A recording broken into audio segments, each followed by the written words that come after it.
Oh my god, it's almost like we just recorded one about the Meanwhile in the TARDIS scenes, which we did just a moment ago. Hi everybody, I'm Chris. I'm not Chris. Welcome back to Doctor Who Review. If you like, can't see their faces, that's the point. It's a video podcast series. You just play this in the background, but there's video because sometimes we, Do you reckon people actually know my name? Yeah, we've said your name several times. Your face has been in one episode. Is it? Yeah, Doctor in Distress. Oh. Mince. Today, besides slurping tea, we're talking about Series 5, episodes Time of Angels, Flesh and Stone, Vampires of Venice, and Amy's Choice. So let's start with Time of Angels, Flesh and Stone. Off the bat, I like this story a lot.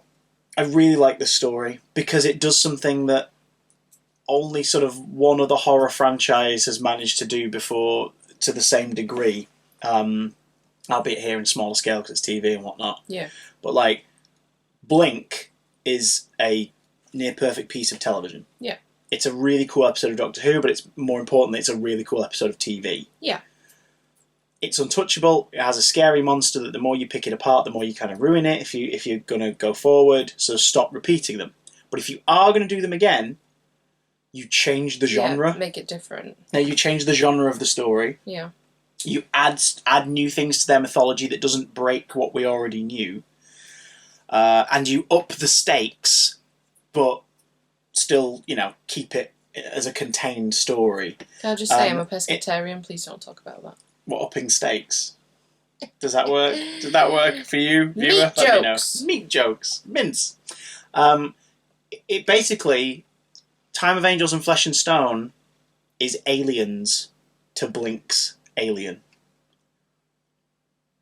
I guess 2 times that's happened because Terminator does it as well. Like they change genre between 1 and 2 and like add to it. Also James Cameron. So there you go.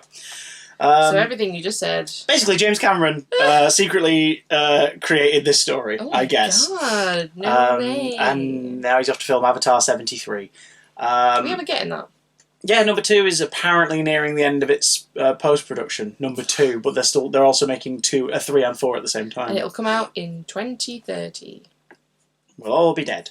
The first Blink is a short horror story with a kind of a slightly fairy tale angle. This whole series is a fairy tale, but this one is an action horror. Yeah.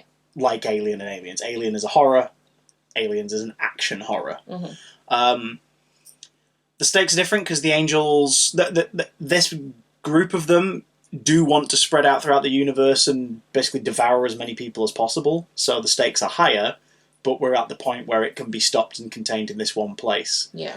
We learn that they have, over time, the ones that live in these caverns have basically slowly converted the population of this place into angels, which is really disturbing. Oh no, they haven't, have they? They've killed them all. Yeah, they've killed them all. How do they turn them into angels? Yeah, they haven't. They've killed them all, but the angels that we see in this story are massively starved ones. So they've been. So we know that angels they can die. We know that they can die, which is why they're so cunning and ferocious about how they feed. But because they can die and wither away into nothingness. The thing that gets them... And radiation sort of refills them. The thing that is confusing about it is that they don't look like the weeping angels that you can see on the desk. Mm. They look like... I used to have one of the half-formed ones. I eBayed it in the wedding. Yeah. They look like... Oh, yeah, I remember those. They look like statues that have been weather-worn.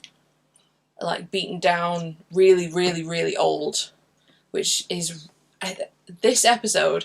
You said it best when you said, I know you've been gripped by something because you've stopped doing what you were doing. Yeah. Yes. And yes. I don't like human forms that aren't humans. That freaks me out. Mm-hmm. What is that called? The Uncanny Valley. Uncanny Valley where it's not quite right. So like a mannequin or... Yeah, I find it very... A CGI person like that's not sort of... doesn't quite fit the environment in a natural way. Statues not so bad, but... Mannequins, absolutely. Mannequins... Fuck off. Sorry. The more detailed, the worse, really. The worse, the more detailed they are. Yeah. Because you're suddenly like, why do you look so close to human? This is not right. So here it's these shapes that look messy as hell, but the human features have started to bleed through as the angels have begun to sort of reform themselves. Yeah, so it's absolutely horrible. It was proper scary. I think I was scared more watching it this time than I was when I watched it the first time. I get that, because I think when I first saw this, my reaction was just, oh my god, more weeping angels, this is cool, this is interesting. Yeah. And also, there's another big hook in this episode, which, again, divorced from everything you know since, look at it from a first-timer. Oops, sorry. The return of River Song. Indeed. River Song comes back. Is it the first time she's back? Yeah. She was in Sounds of the Library Forest of the Dead, which is a perfect story, as we know is her last story. And then she turns up in this. Oh, no. And I love the because we get a sense of what her relationship with the Doctor was for her and is going to be for him, in that she uses the black box of a Starliner to write him a message, because it'll end up in a museum that she knows he'll inevitably go and check out and then travel back to before the crash of this ship. Yeah. And he'll be there to rescue her when she jumps out of the airlock into an air corridor and drifts into the TARDIS. And you're like, wait, what? What the hell?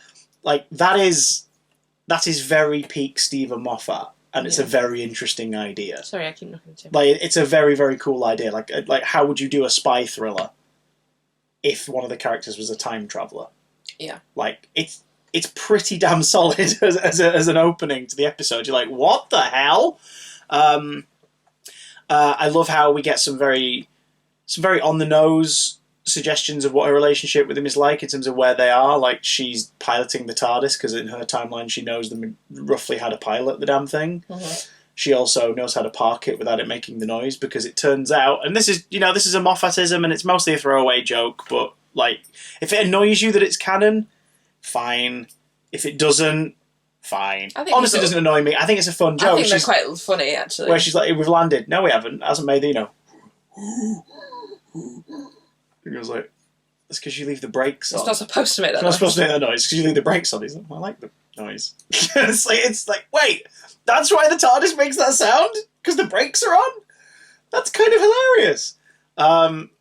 It's also kind of creepy, if you think about it, that the TARDIS is, like, silent. Well, it's just meant to materialise. It's just meant to go... crazy. And it's there. Like, the thought of it... Because it's not meant to draw attention. So used to... No, exactly. Yeah. We're so used to it, obviously, making that very distinctive, famous noise. Mm. The thought of it not doing that is creepy. I don't like it.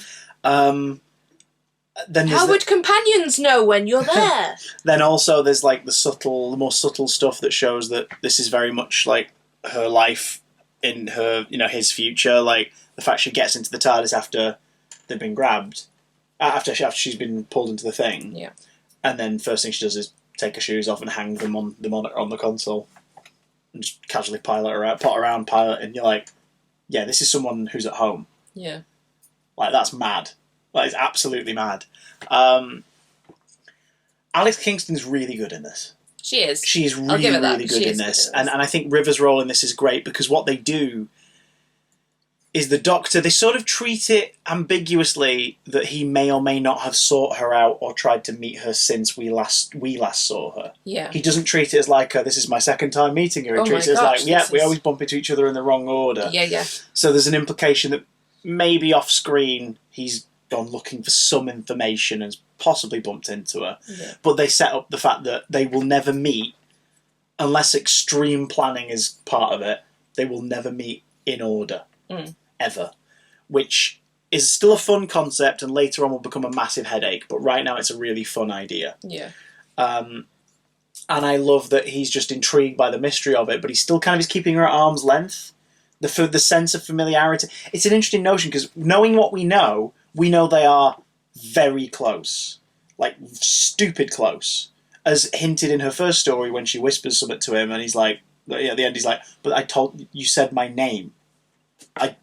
My word. There's only one reason I would ever tell anyone my name. Yeah. You know what I mean? And you sort of go, okay.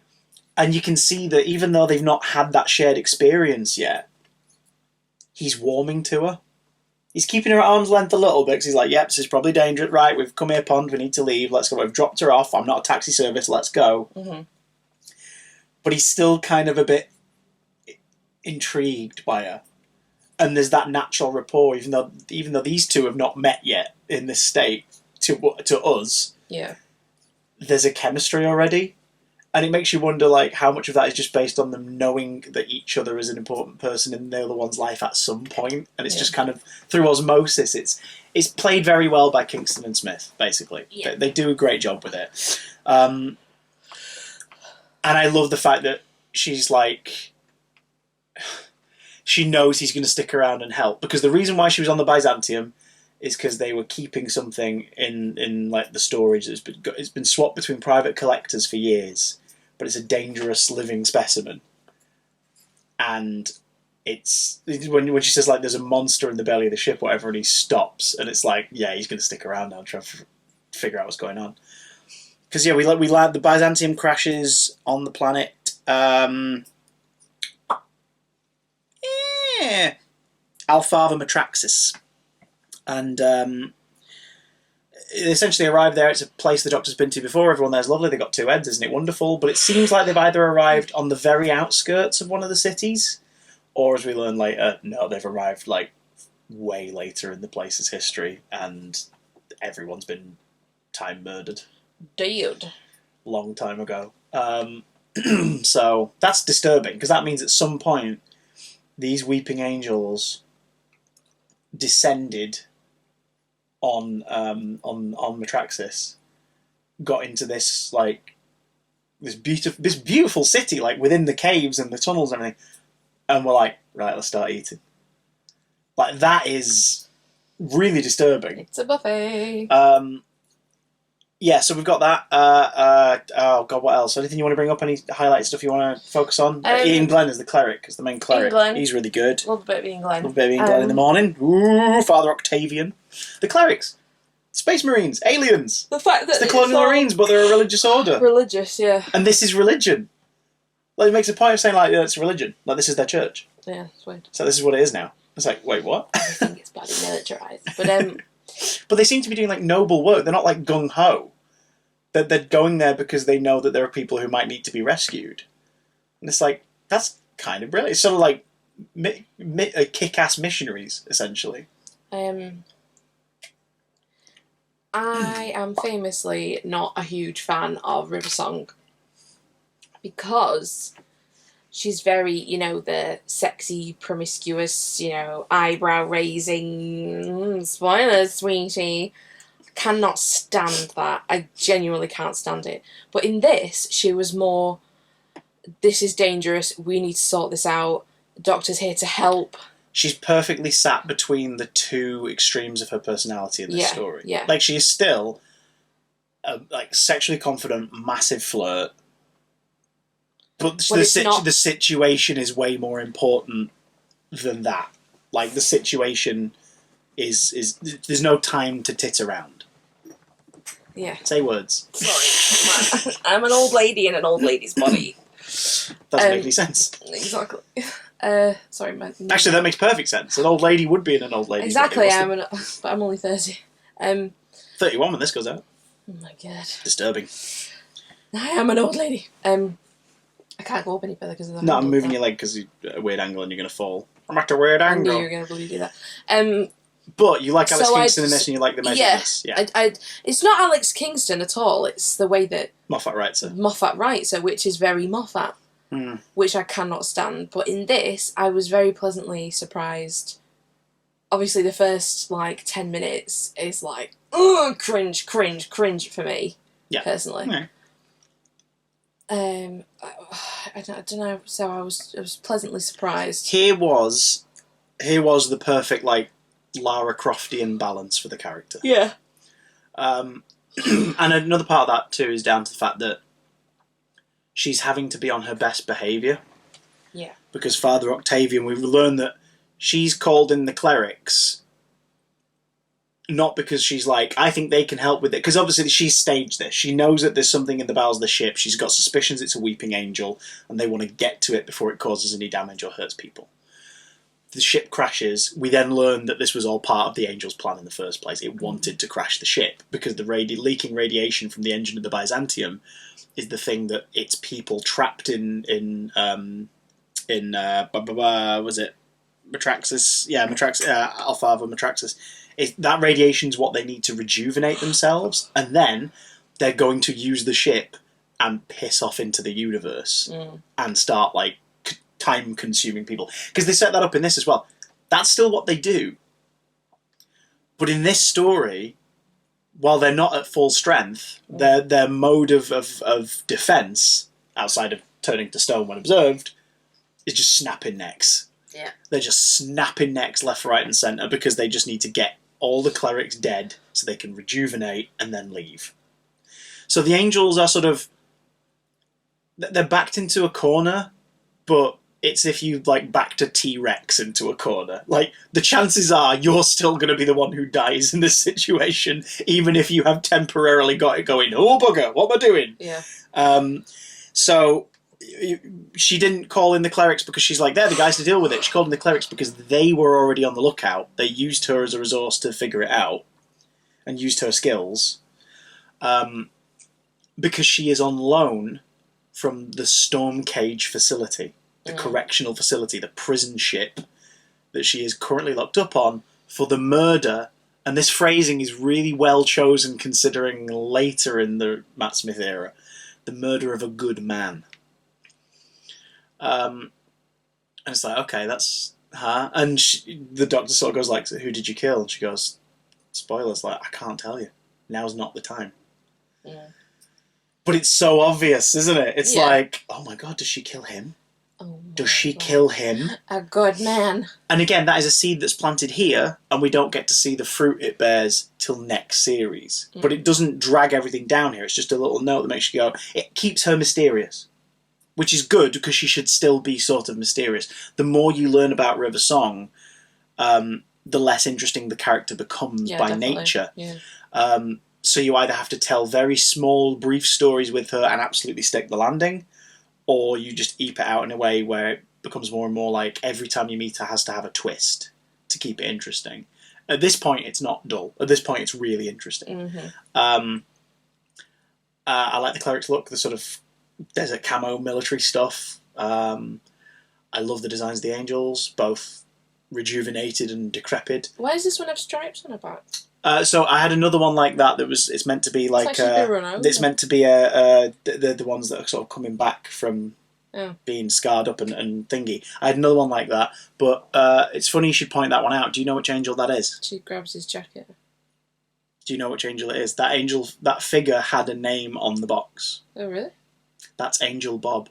Oh. Which is something I wanted to touch on, because in this we learn that the Angels have way more abilities than just turning to stone when observed and sending people back through time. She's standing in. And occasionally making Like she needs a wee. electrics go a bit wibbly. Ladies, you'll know what I mean.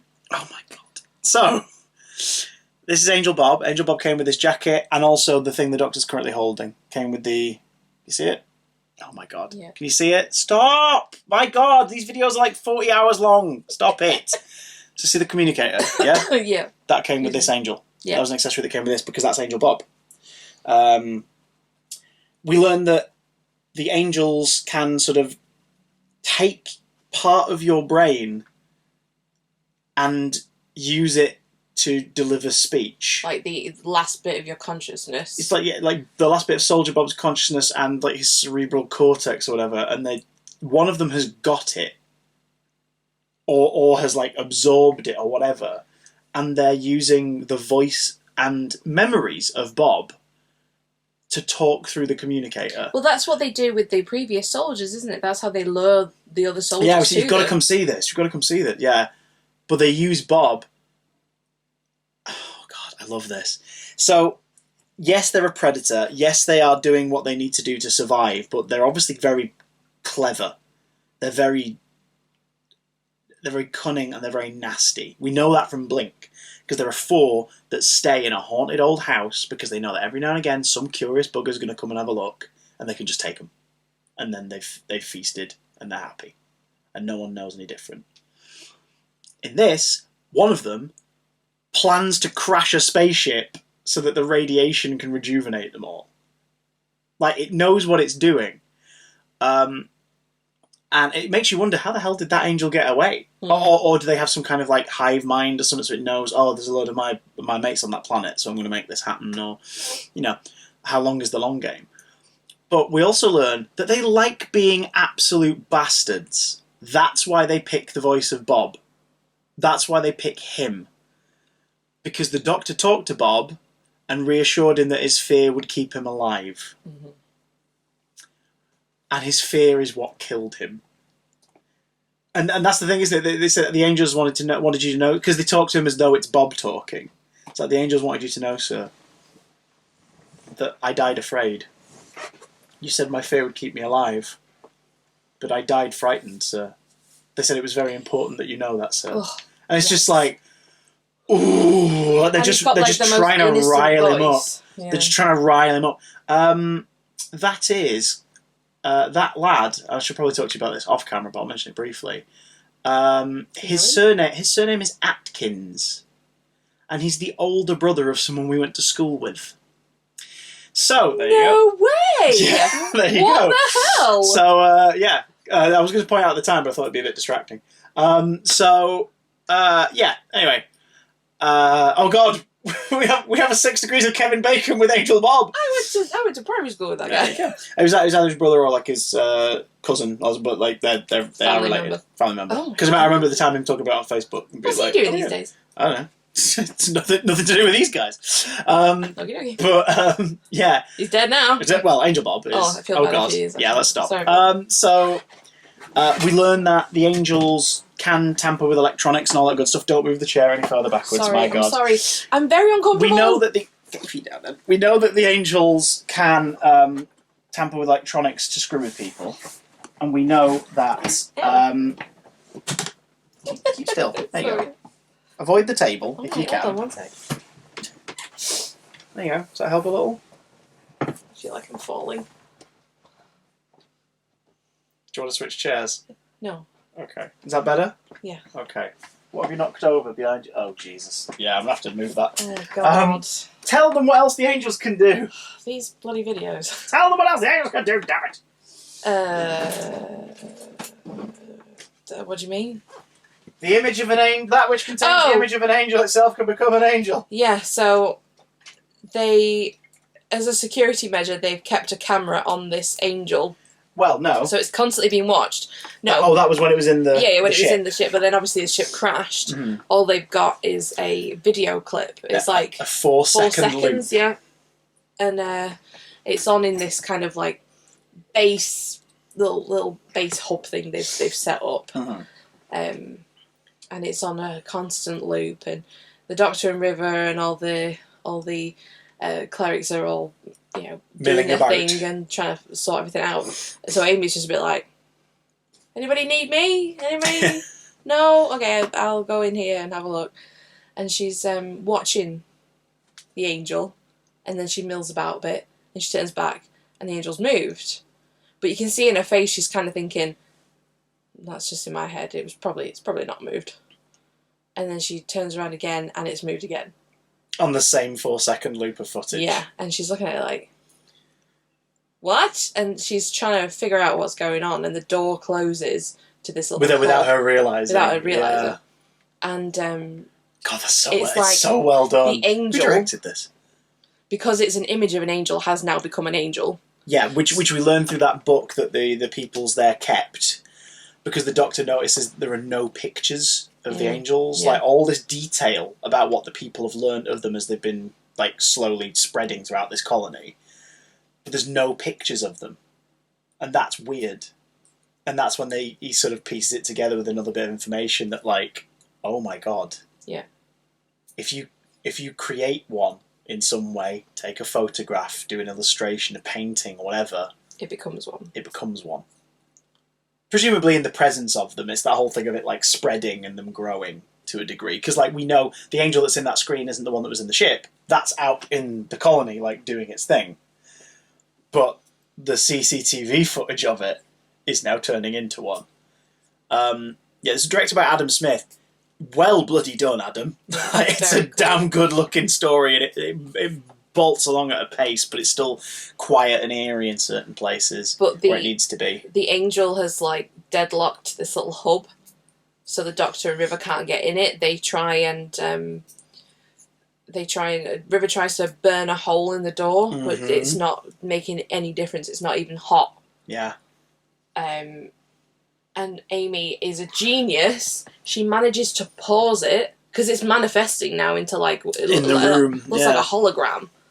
And she obviously has to keep looking at it. She can't blink. She's doing that thing where she's doing one eye. Which Colin Baker first talked about. He was asked at a panel Comic-Con in late 2000s, early 2010s, how would you defeat the Weeping Angels? Because he was talking about he watches the show and his favourite monster's the Weeping Angels. They said, how would you defeat them? Oh, so the Sixth Doctor defeat them easy. Like this. And he did that. One eye closed, opens them both, closed the other eye. You would do that though, wouldn't you? That's kind of brilliant that Amy does it and they don't make a thing of it. It's just you can see she's doing it in the scene. You know when you're watching a film and somebody's holding their breath or somebody's got to hold their breath, you do it, don't you? Yeah, you just sort of instinctively go. And then after a couple of seconds you're like, oh wait, I'm not in this situation. I can breathe. I was doing it. I was staring at the screen thinking, how is she doing this? And then I kind of closed my eye, and she started doing it. I was like, "Hey, we're the same, no, twinsies, twinsies." But yeah, that's really funny. But she pauses the recording during a little glitch for when the clip starts again. When the tape resets, yeah. And she manages to. It stops because the Angel isn't on the screen at that moment. So clever, so freaking clever. It's so simple as well. So, yeah. And the Doctor's like, "Oh, you genius!" But he looked at it too long. He looked at it too long. Sorry, she looked at it too long because he said, "Don't look at it in its eyes." Yeah, because he starts to piece it together. Yeah. The eyes are not the windows of the soul; they're the doors to the mind. Yeah, and it's like, oh, okay. This is actually really comfy. There you go. Why did I buy you that chair? So you could sit in that one eventually.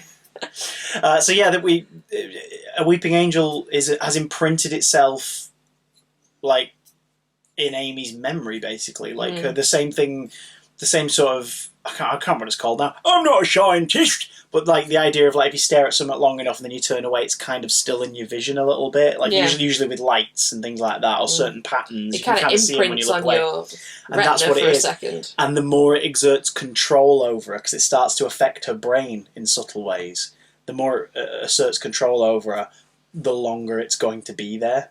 So at one point, she can't move because she thinks her hand has turned to stone. She's been grabbing something, and it takes the Doctor biting her hand to convince her that it's not. I thought he kissed her hand. No, he bit her hand.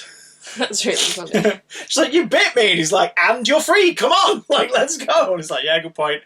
That's very, very Matt Smith. He's so good. He's like a grown-up child. He is a grown-up child, and I love that. But I really do love how all of the actors that play the Doctor are distinctly the Doctor, but very, very, very their own person.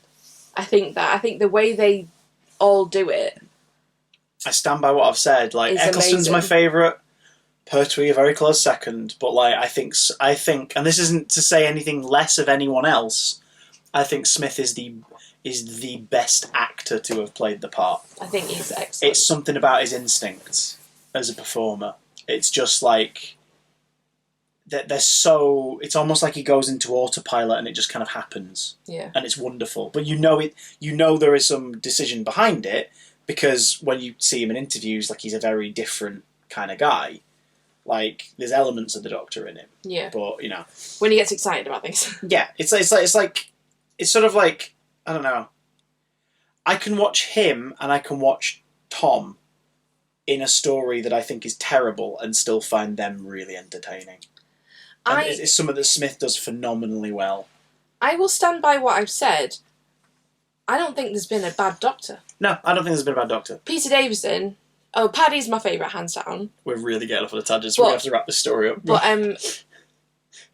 Peter Davison, don't like his companions, don't like... Yeah, you don't dislike his Doctor, it's just your least favourite run of the show. Same here. I think he's a brilliant Doctor. It's my least favourite run of the show, but it doesn't mean I think any less of him or necessarily the stories, or even the companions. It just doesn't gel for me. It's not my era. It's not the thing that gets me watching. His story with Perry is amazing. Oh, his finale's incredible. Yeah, really, really good. And it was like, why didn't we do more of that? But that's what's great anyway. about this boy is that his this child man is that his personality and his instincts as a performer really shine, even in stories like this where he's having to be the authority figure, whilst also sort of Peter Parkering his way through the interactions with the angels, like trying to sort of keep them feeling a little bit agitated because he's being a goofball. But you can see that they're getting to him when they get Amy to count down without her realising it. Yeah, that's eerie. That's terrifying. And then the crack in the ship, the crack in time, we get our first full-on look at one since the first story where our characters notice it, and we see that it erases people from time who approach it. Even the angels are scared of it, and that's why he defeats them. Like, they get sucked into it. No, they kind of get dropped into it. Not that too. But do you know what I mean? It's they're gone. Yeah. Like, they're gone, and the only people that remember them are River, Amy, and the Doctor. That was a shot that made me laugh a little bit, where they're all falling into it. Well, it freaked me out for a reason we'll talk about when we talk about the Doctor Who experience. But to me, in my head, I was like, they've got legs under there, they've got feet under there, but it was just like complete blank, just like... block of stone. Yeah. Some of them had legs, like the ones that weren't fully formed had legs, but the ones that were blocks of stone were blocks of stone. Like, why would you sculpt legs in a skirt? Like, you wouldn't. That's true. But something we talked about at the time, and this is probably my last point on this because we need to move on, because there was a large cup of tea and now I need a wee. They move. You see them move. I hate it. Yeah. Hate it, because in my head, I get the idea. They're weak. Their defense mechanism is not fully back yet, so we kind of see them setting into position. But it's like we're seeing that, and that feels wrong. It was that feels wrong that we, the viewer, can see them, because it takes away that brilliant use of them in both the previous story and the majority of this one, where it's all about how the editing and the direction utilise the fact that, oh god, it moved. It kind of implies that... Like earlier on when Bob sort of thinks one of the statues of what they think of the people who lived there looked at shot them. It, yeah. But we realise later that, no, it did. It had moved. Move, yeah. It implies in Blink that some things don't move because we're looking at them. Like, the viewers looking at them. And I always interpreted it there's a few shots like that in Blink, because they were like, Sally's out of the room, but they're still still. Because we're looking at them. Because we're looking at them, which in itself is like, oh. Yeah, exactly. That makes it even creepier. And they just absolutely poo-pooed that in this. I don't like seeing them also, move. I always imagined them as only turning to stone when they're looked at. Well, exactly. That's what they are. That's how they describe it. That's how they get places so quick. That's how they describe it. Like, they turn to stone when they're observed. Why would So if we, the viewer, are the reason why they're still made of stone, why can we see them move? And similarly, if it's not because we're watching them, why are they stone while they're moving? Exactly. Doesn't work. And I don't care how weak they are or how they've not got their full power back. If it was the ones that are completely mangled and messed up, because that was me. Then that's fair enough, because they've been stoned for so long. It's probably like they can't transform back into stone. That's the thing. Oh yeah. Why are they so mangled? Doesn't make, because they've withered away. They've been withering. So when they turn back to stone, they look like a withered... Oh, I see. Yeah, so that to me just did not make any sense. Amy having to walk through the forest with her eyes closed is cool, but it just doesn't... It doesn't... Yeah. It's not as scary as it could have been. I still think this is a pretty damn fantastic story overall. I really like it. How they could have made that better, is... I'll make this quick. Is having close-ups of Amy... Yeah. And then when you go back to a wider shot, they're all like behind her. They've turned. You don't watch them turn, and they're all like behind her. They've moved. They're watching her. I recently played close to release, so it was when it was absolutely shocking. I don't know if it's been improved by the patches, but Edge of Reality and the sequence in a Victorian cellar where you are trying to get away from angels. Is it the thing with the lift? You go down in a lift. Is that we saw that clip online. We saw a version of it from Edge of Time. Yeah. Where you're walking away from them. That's the thing. You see them in a corridor. You angle your camera so you're looking at it the whole time you're walking down the corridor. You turn around and you just hear like this scrape of stone, and you turn around and it has moved. And it's like, that is really sort of, oh no. Seeing them move is not as interesting. If they were still stone, how on earth would they have moved that quickly? Well, I guess the sound is more the sound of scraping along the stone of the ground. No, that I understand, but I mean, like in the show, So I always thought, oh, they turn into whatever they are. Yeah. When Oh, yeah, yeah. not looking at them. So what they look like is angels. Yeah. And we know that, like, we've never seen any other type of weeping angel move in any of the stories, and we'll get to that when we get to them later, but, like, that montage at the end of Blink is obviously to make you, a kid watching the show, go, oh no, every statue might be a weeping angel! Like, it was just close-ups of fountains and you know, this and the other. But we know from... Trafford Centre was a nightmare. We know from later stories that, like, there are at least 3 types of them. There's the one that looks like this. Yeah. There are cherubs, yep. which are possibly baby ones. Blech. And there is one giant freaking one on Statue of Liberty. Ellis Island in Manhattan. Yeah, which I hate. I absolutely hate that. I hate it. Because, again, we'll get to that when we get to it. But the implication is the only reason we never see it move is because so many people are always looking at it. It's like, why is it? How is it alive then? How is it staying alive as a weeping angel? It's not feeding off of anything. It should be really deteriorated. And also, it's made of metal, not made of stone. Yeah. Anyway, I really love this story. I love it to bits. Yeah, I think it's amazing. And Amy it's a really crying, strong mid-series tale. Amy, like, having something in her eye and it's, like, stone. And she pulls it. That really freaks me out. That's and the way Karen Gillan plays the bit when she realises that the soldiers who've disappeared are being forgotten by their teammates. Yeah, that's really eerie. I've got a theory about the Weeping Angels, but I'll tell you after we've filmed this. But don't let me forget. So Amy is like, I'm alive! Let's do it! Leads to the doctor going, right, we need to get your fiancé along. Well, first she confesses that, like, yeah, not only am I engaged, I'm getting married in the morning, and that's what I've been keeping from you, but that's fine, because you saved my life, so show me your sonic screwdriver.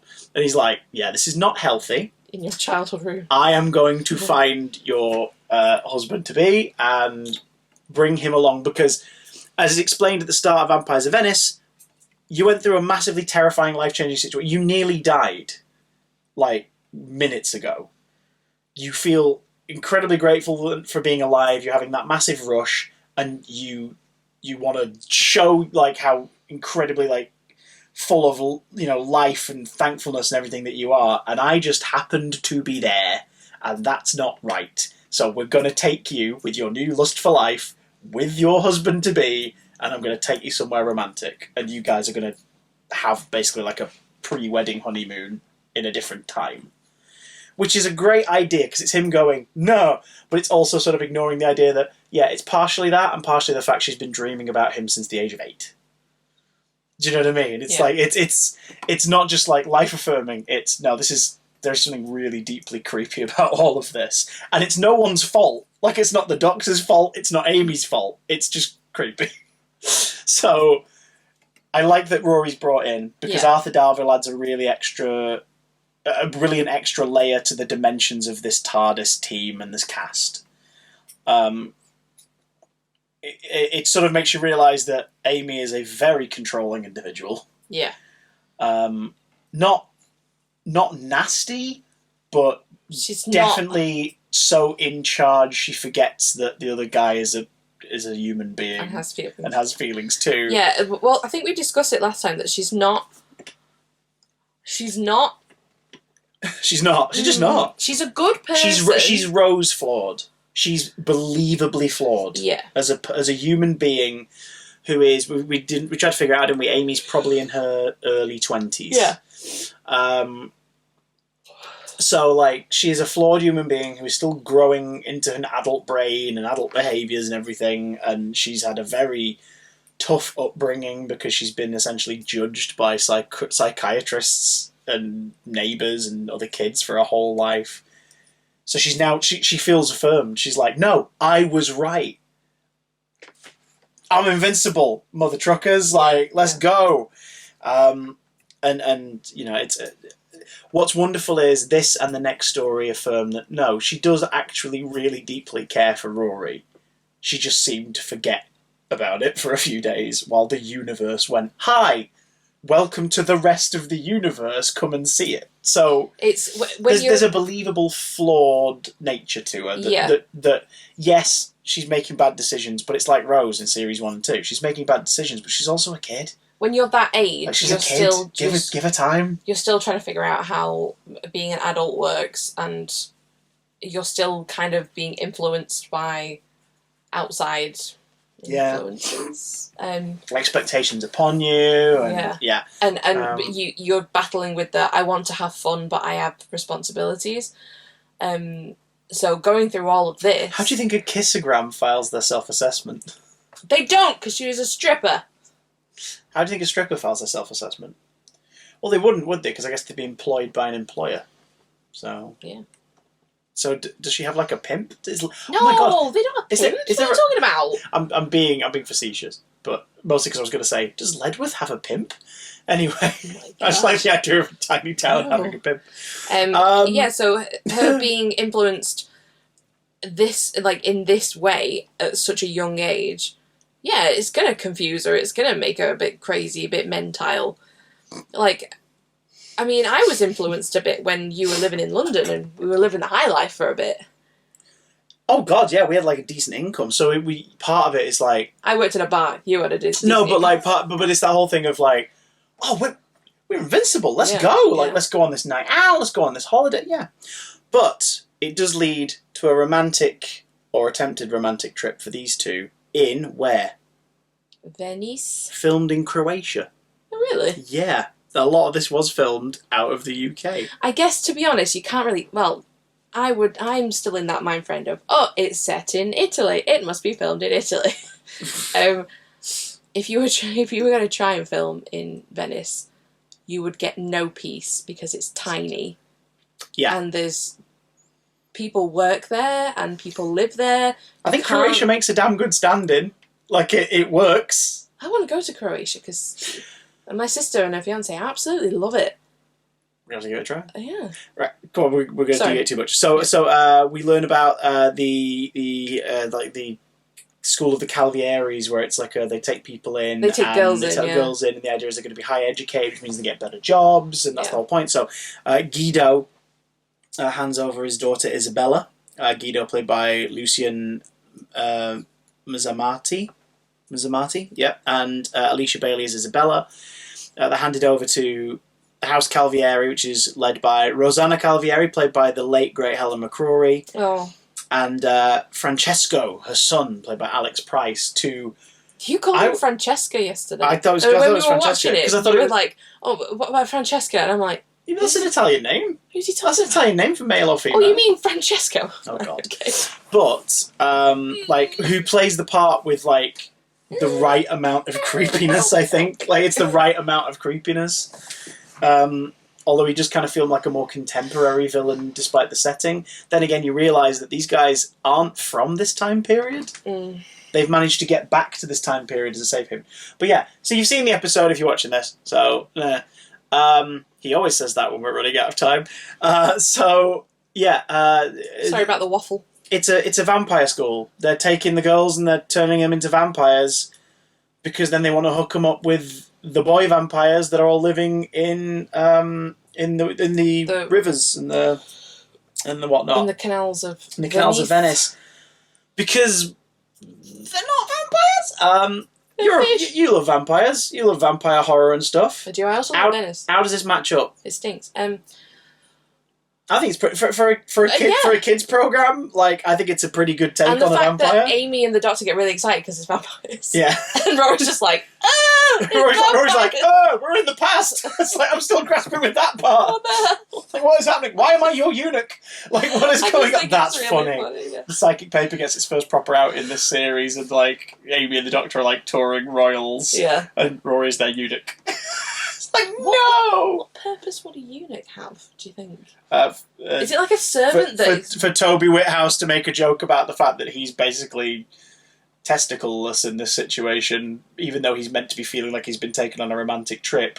Actually he's their servant / choir boy who's got no balls. You just remove everything, don't you, really? Oh, God. The point is... Is it so, you've got this manservant, and there's no that deviating way of... so much right now. Yeah, okay, so... The point is, he's had his manhood taken from him metaphorically again after he's learned that his fiancée went away with another man on the night of their wedding into space. It's all about a guy. It's horrible. Doctor. But the Doctor knows, and he kind of makes that point to Rory as well. He's like, honestly, because when he pops out the cake at the beginning and stuff, and he's That's like, very funny. Yeah, like he's very awkward. Points to you like she is look at you, she is an amazing kisser. And then he's sort of like, I mean, that's not how I. It's funny how something sounds less horrible in your head before it comes out of your mouth. Because the point he's basically making is like, he's not going, oh yeah, I'm bragging, I kissed her. It's like, well done, by the way, what a wonderful kisser. Oh wait, no, socially that's the wrong thing to say. There's a lovely girl outside. Call Lucy, who's like, somebody get her a coat. She's diabetic. It's like, what? Lovely girl, diabetic. Oh god, it's just... Which he's probably just pulling out of his arse because the cake's fake, so he's assuming that, well, she's not in a real cake, she must be diabetic. People still do that, do you think? I don't know. Apparently doing Ledworth. So, yeah, I love that Rory's... It doesn't turn into Rory... I mean, there's a dick measuring contest running joke throughout it with, like, the torches and everything. Yours is bigger than mine. Don't even go there. Yeah. And all this stuff. But mine works fine, actually, and all that sort of stuff. Where... But I love that his main thing with the Doctor isn't just... Like, he gets it. He gets that the Doctor is doing this because he's like, yeah, something happened that should not have happened. And she is not to blame. She's not to blame. I know it's horrible, but that's why I'm making sure that the two of you can have that time now. So Rory is never like, how dare you do that to me, to the Doctor. He's more ultimately concerned about what being around the Doctor is going to do to Amy's safety. Yeah. And I like that he does the whole thing of like, the most dangerous thing about you is that you make people want to impress you. Because, of course, she volunteers to go undercover. Yeah. And Rory's like, are you freaking kidding me? No. It's that cute moment where she's saying she's got a plan, and the Doctor's like, no. And she's like, you don't even know what I was going to say. And then he says it. You're going to like go into the school, pose as one of the new students, investigate from the inside, like open up a doorway for us to get access. She's like, oh, so you did that. Yeah.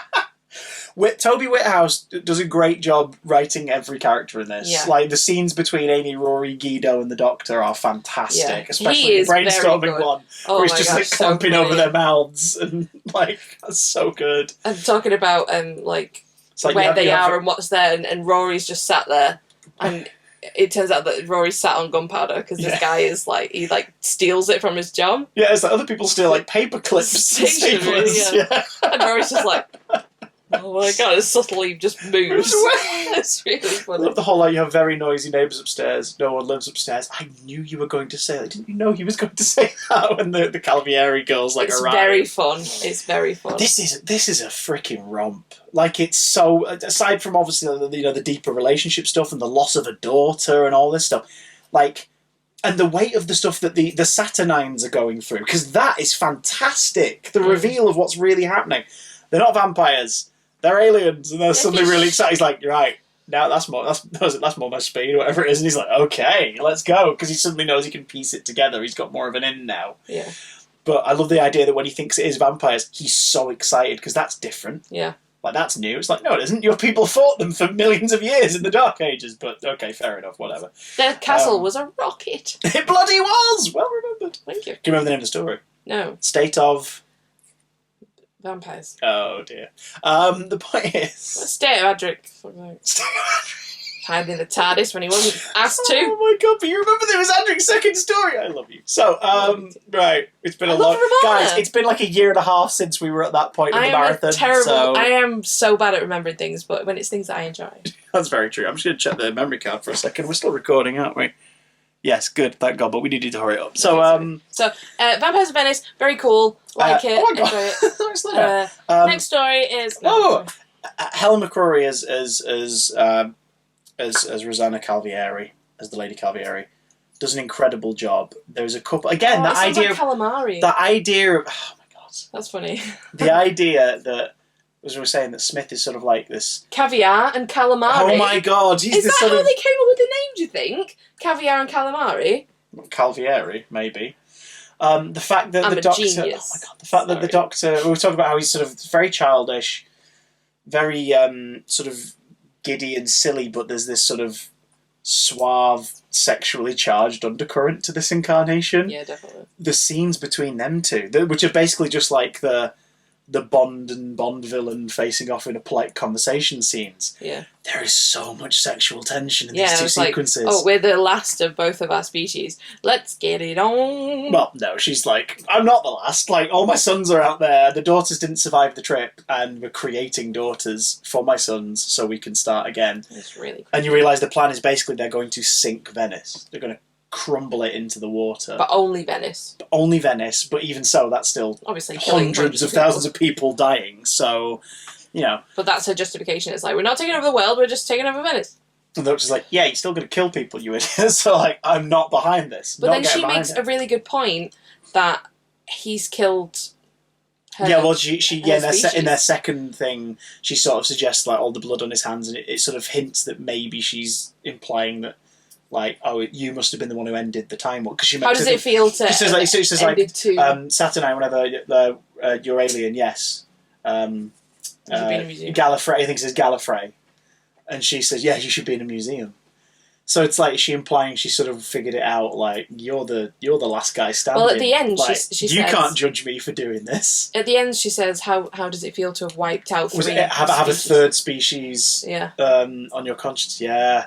And it's like, eek. Oh, God. That's really sad, that, because earlier in the episode, she goes down to the water with her son, Francesca, and he didn't even flinch. His name's Francesco. Francesca. Anyway, and she's looking in the water because she's like there to like comfort them and say like it's not going to be long now, and he's like, oh, be careful they don't eat you because you're in your human form. Yeah, because they've got like a perception filter device thing that is created based on what you were trying to look like and how people perceive you. Yeah, yeah. Which is a great notion because he says that explains the lack of reflection. Yeah. Because the human brain doesn't quite know what to do because it's not looking directly at them; it's looking at a mirror reflection of them. Yeah. Which suddenly your brain's is different. Confused. Just confused, which just doesn't show it. Which is so good. That's insane. So good. Toby Whithouse, man, like. Very, very cool. I think you need to give Being Human another spin. It is. I watched the first series. Oh, you got to give more of it a spin.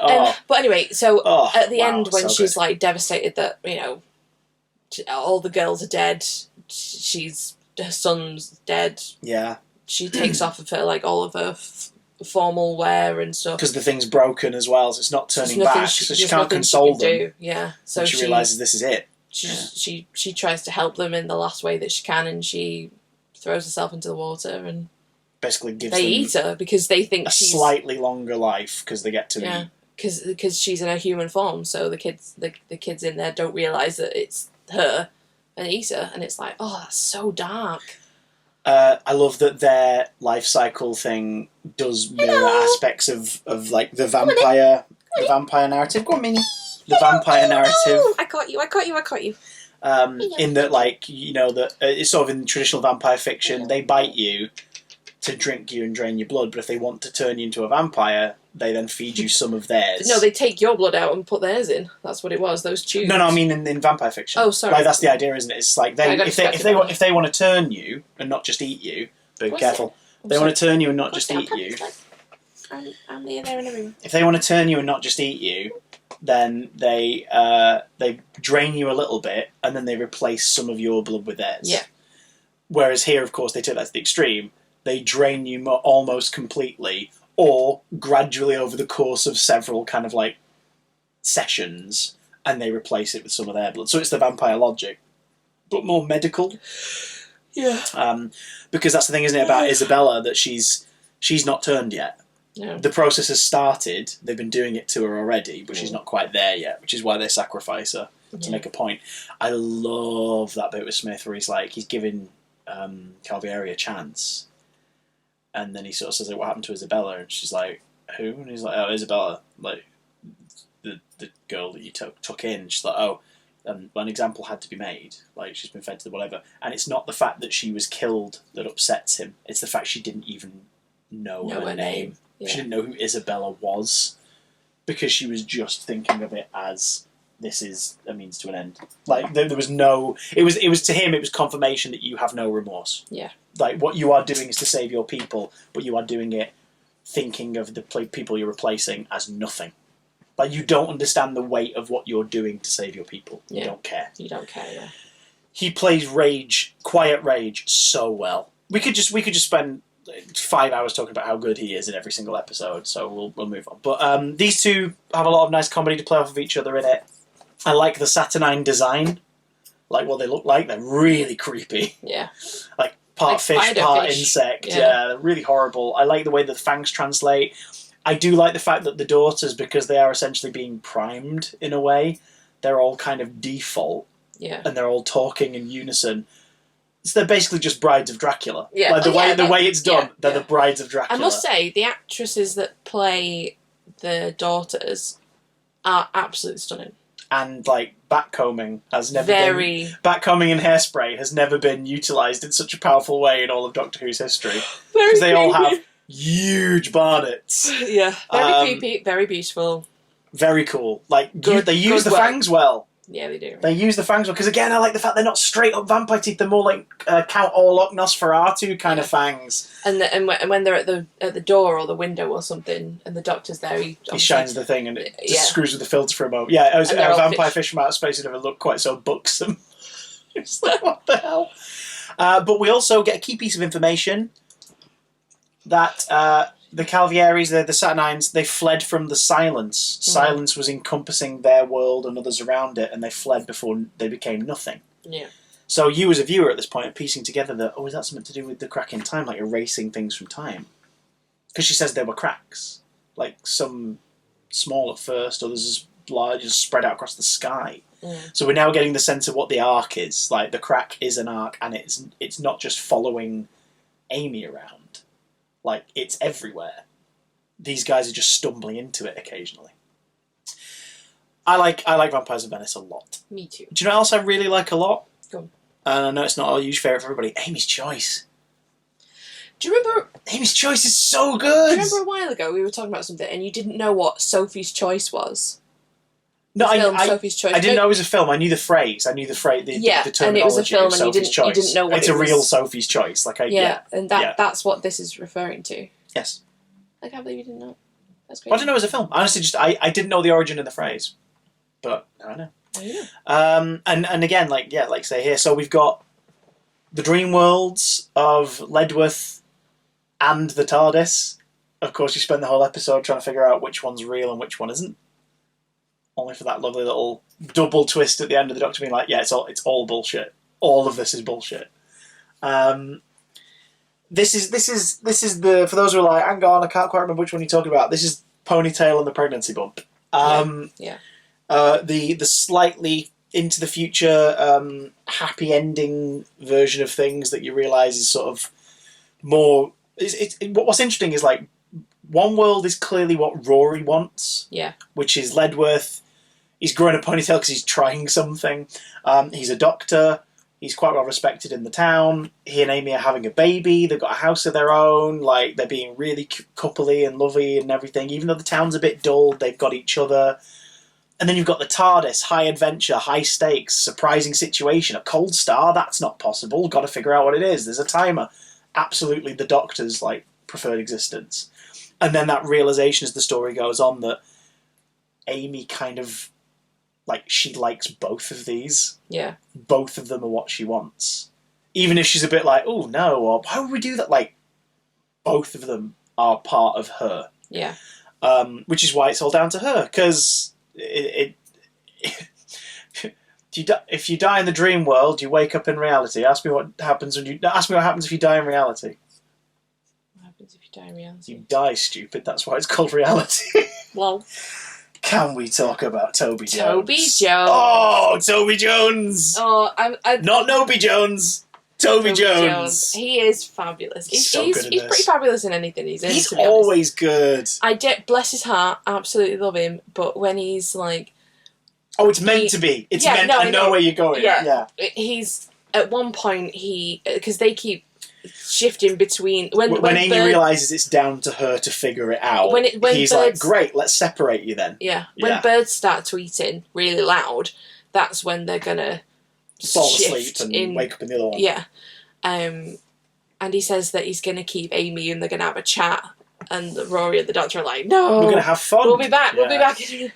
And Amy's just like, and he's talking about how which says, Amy like, likes trapped both alone of them, here with scary old me, anything could happen.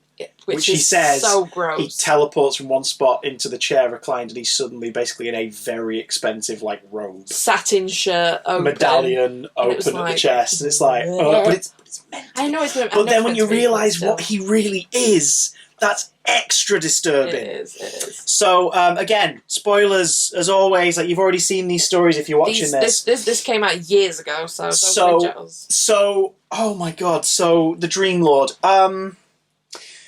We'll keep this really brief. We talked about this a little bit afterwards. Simon Nye writes this episode. The Dream Lord is, as we find out at the end, a manifestation of essentially the Doctor's id.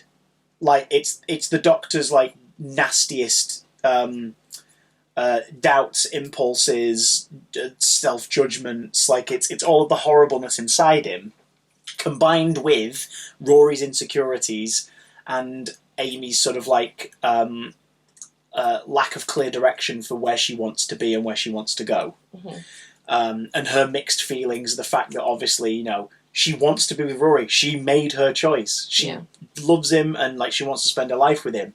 But she's also battling with the fact that, like, the dude she's crushed on since she was a child has come back and is amazing and wonderful and a dashing hero. He's taken her to wonderful places. Yeah, so, like, there's this thing of her brain is fighting all these different feelings.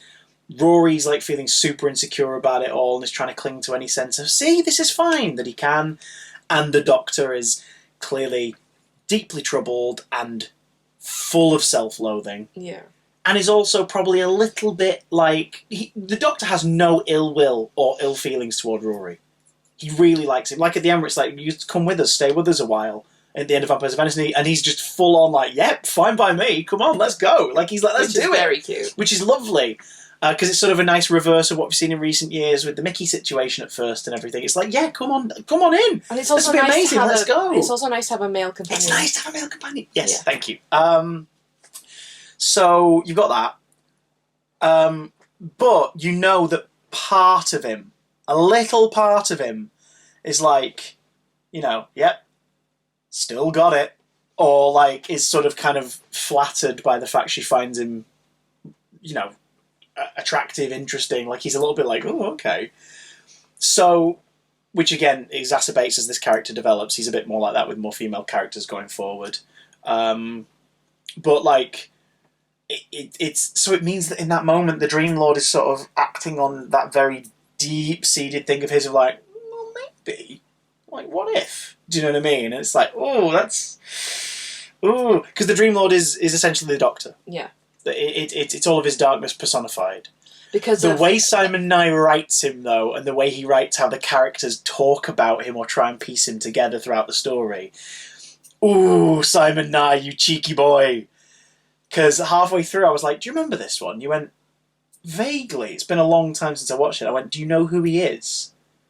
And you were like, And then about 10 minutes later, there's that bit where Amy goes like, so you've met him before then? Who are you to the Doctor? And the Dream Lord just ignores her. Yeah. And you went, is it the Master? Yeah. And it's like, no. No, but that's why he's written it like this. He said, wants you to be like, who could this be? Like, who is this? He said, who else could... Again, no one else hates me. No one else in the universe hates me as much as you do. Yeah. Yeah. And it's like... And the way he looks at it, like, the Dream Lord's just shit-eating grin, just like, And again, like, incorporeal being has control over these worlds. It's all a game. It's like, is it the Master? Is it the Celestial Toy Maker? Is it like, you know, are we in the Mind Robber territory? Like, is it the Black Guardian? Someone like that? Is it someone who can really play with everything? Master obviously is the most obviously coded one, and it's so well done. And the thing is, it made me after this go, I know it's not him. Could Toby Jones be the next Master? Oh my god! Like, I would absolutely watch Toby Jones as the Master against Smith as the Doctor. I think that would be a really fun dynamic because he plays it so well.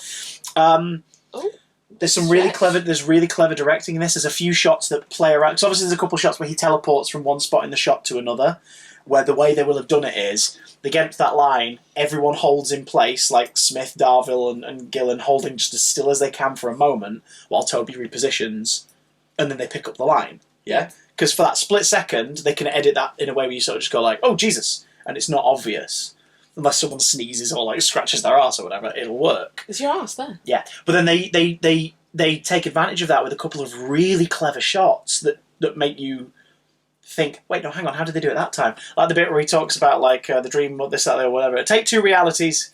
Something about realities. Take two. And call me in the morning. The shot where he like leans toward the chair. The camera tilts with him, and Amy and Rory are in the back shot, and you have like, and so he sort of crosses over Karen Gillan, and then he vanishes, and it's like, how the hell did you do that shot so smoothly? Because that means the camera would have had to have gone, and then be fixed in that exact position. And usually a shot like that is manual. A person is holding the camera, so they're not going to be able to then go still. So it's like, did you have it on a kind of rig, or did you do it in the edit? Was the shot just wider and you just brought it in, and then in the edit you digitally like tilted the middle of the shot? Or like, there's some great choices in here. Like, it was amazing. Catherine Moorehead, she directed this episode, and she does a phenomenal job considering this is basically Edge of Destruction. We're in like two sets, except we're not in Susan's bedroom and the TARDIS console. Mm-hmm. We're in Ledworth and the TARDIS console. Yeah, and she directs the hell out of this. It looks so good. The shot of the Doctor trying to stay conscious as he's like sort of giraffe walking down the street. Like, it's such a dynamic shot. The shot of the empty like castle ruins, and as you realise slowly that the piles of dust are the children that were on the school trip. The TARDIS when all the power goes out. Oh my god! And it's just that blue hue from the middle, from the centre. Death silence. Yeah. God, that's so good. This is a really good story. It is a really good story. I love a small scale, smaller budget one. I think they're brilliant. I love that the villains are basically just old people. Yeah. Well, aren't they all true villains? No. That's and this episode got a load of complaints at the time and everything because the Rory twatting Mrs. Poggett? Like with a blank of wood. That sounds right. Yeah. Audrey Ardington as Mrs. Poggett. If he'd have hit her in the head, then yeah, I understand that. But he didn't. He hit her on the shoulder. She was an alien. What's really nice about this is it's just a great character piece for Amy and Rory in particular. Also, take a shot. First Rory death. Oh, it's sad. They also I love that, and I love the way Karen plays it. Yeah. The whole thing of like, right, this is the dream. The Doctor's like, what if it isn't? And she's like, if it isn't, then I don't want it. Yeah. So she's basically saying, if this is reality, I would rather die now than not have Rory in my life. Yeah. And the Doctor, it's the fact that he, as her imaginary friend, as her bestie, is like, okay. And he goes with her. And you can see he's still kind of doubting this scenario a little bit, because you get her in the van, getting the keys, and she's ready to drive into the house and kill them both in the crash. Yeah. And she never looks at the Dream Lord, who's just stood outside the passenger door, just mugging at the Doctor. Mm. She doesn't acknowledge him once, because she's like, don't care. Don't care. Like, just don't give a crap. Whereas the Doctor's still kind of piecing it together a little bit, because obviously you get the whole thing of the Dream Lord being like, well, you've won, I've been defeated, and la la la. I love that the first thing she does when, like, they're out of the dream, as it were, and Rory's alive, the first thing she just grab him and just hold him. It's so sweet. Yeah. The Poncho Boys. We're going to die, we're going to go out looking like a Peruvian folk band. Like, I love that, and I love the fact that the Doctor then is like, yeah, this is bullshit too. It's like, this is fake too. Yeah, yeah. Why does he have control over both realities? Doesn't make sense. It and does surely, not make this cold star thing. It's been staring us in the face the entire time, but it was relying on us doubting it. That was the point. He was relying on us trying to one-up him. One thing that should have told them that it wasn't real, the cloister bell didn't go off. Now, to be fair, the power was off. Yeah, before that, though. True. Very true. And then the realisation at the end... toe, cloister bell will go off. The realisation at the end of... Cops can't find his keys. Cloister bell's going off. The realisation at the end that it was just an accident. Again, Edge of Destruction. Something went wrong with the TARDIS and it screwed with everyone's minds. In this, some psychic pollen. Like, on their journey, at some point it got in the engine, sat there, heated up slowly, activated. It survives by basically, like, freaking everyone out and feeding off of their emotions. That is a badass plant. So he takes it out and just... Because obviously it's not going to do anything. He takes it out and just blows it out into the universe. But then we get that little glimpse in the reflection of the console of the Dream Lord. Because that's when he sort of confesses. They're like, oh, didn't you get it? Yeah, it was me. The Dream Lord was me. And Amy's like, you don't really believe all that stuff he said about you. And he just sort of is like, okay, so Rory, do you know what I mean? Where are we it's just going like, next? Well, I love that it's just like a question's about to occur to him, and it's like Rory sort of goes, what? Oh, no, yeah, actually. And so, there it is. I love, oh god, the way these three play off each other is so much fun. Yeah. At some point at the end of this series, we're going to have to watch just a couple of confidential episodes because That's fine. these three, Yeah. oh my god. They are cute. Their chemistry is wonderful and they Yeah. clearly have fun. Even when I don't like the stories after this series with them in, like, they are really good together because they have such a chemistry to them. But yeah, also take two shots because the title of the episode is said twice. But like Rory's like, wait, hang on, so how come we woke up in here then? Like, where was I? And she's like, you were dead. And yeah. But last thing, and I won't dwell on this because you need the toilet. Lucy, not Chris, has been quietly going for the last like 5 minutes, and I'm trying to wrap it up. But like, just be honest. Everybody. Just be honest. I need a wait. That's why this episode will come in on time. So the one last thing is this. So as far as we were concerned as viewers at this point, Matt Smith is the 11th incarnation of the Doctor. Oh, don't stop. No, it's not going to be a whole thing. Matt Smith is the 11th incarnation of the Doctor. So the Dream Lord is literally just a manifestation of his id. Yeah? That's all it is. It's like his darkness attacking him. Retroactively, it's even cooler because we know that Smith is the, according to Time and the Doctor, he's the 13th incarnation.